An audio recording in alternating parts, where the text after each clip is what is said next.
Honey റോസിനെതിരായ പരാമർശങ്ങൾ. രാഹുൽ ഈശ്വറിനെതിരെ കേസെടുത്ത് യുവജന കമ്മീഷൻ. നടി ഹണി റോസിനെതിരെയുള്ള അധിക്ഷേപ പരാമർശങ്ങളിൽ രാഹുൽ ഈശ്വറിനെതിരെ കേസെടുത്ത് സംസ്ഥാന യുവജന കമ്മീഷൻ.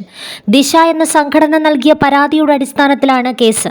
ചാനൽ ചർച്ചകളിൽ രാഹുൽ സ്ത്രീത്വത്തെ നിരന്തരം അപമാനിക്കുകയും സ്ത്രീവിരുദ്ധ പരാമർശങ്ങൾ പ്രചരിപ്പിക്കുകയും ചെയ്യുന്നുവെന്ന് ചൂണ്ടിക്കാട്ടിയാണ് ദിശയുടെ പരാതി.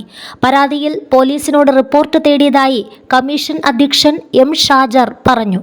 നേരിടുന്ന അധിക്ഷേപം സധൈര്യം തുറന്നു പറയുകയും നിയമപരമായി നേരിടാൻ തയ്യാറായി മുന്നോട്ട് വരികയും ചെയ്യുന്ന സ്ത്രീകൾക്ക് രാഹുൽ ഈശ്വറിന്റെ വാദങ്ങൾ കടുത്ത മാനസിക സമ്മർദ്ദം ഉണ്ടാക്കുമെന്ന് യുവജന കമ്മീഷൻ അധ്യക്ഷൻ ചൂണ്ടിക്കാട്ടി. കൂടാതെ ഇത്തരം പാനലിസ്റ്റുകളെ ചാനൽ ചർച്ചയിൽ പങ്കെടുപ്പിക്കരുതെന്നും ഷാജർ ആവശ്യപ്പെട്ടു.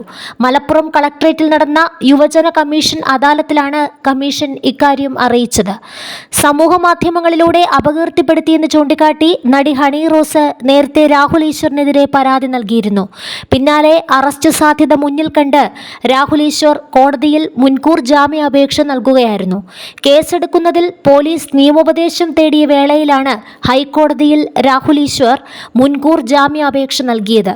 മുൻകൂർ ജാമ്യാപേക്ഷയിൽ ഹൈക്കോടതി പോലീസിന്റെ നിലപാട് തേടിയിരുന്നു. എന്നാൽ രാഹുലിനെതിരെ പോലീസ് ഇതുവരെ കേസെടുത്തിട്ടില്ല. ഹണി റോസിന് പുറമെ തൃശൂർ സ്വദേശി സലീമും രാഹുലിനെതിരെ പരാതി നൽകിയിരുന്നു. തനിക്കെതിരായ കേസ് സ്വയം വാദിക്കുമെന്ന് അന്ന് രാഹുൽ പറഞ്ഞിരുന്നു. ഹണി റോസിന്റെ വസ്ത്രധാരണത്തെ വിമർശിച്ച രാഹുൽ ഹണി റോസിനെ സോഷ്യൽ ഓഡിറ്റിന് വിധേയമാക്കണമെന്നും പറഞ്ഞിരുന്നു.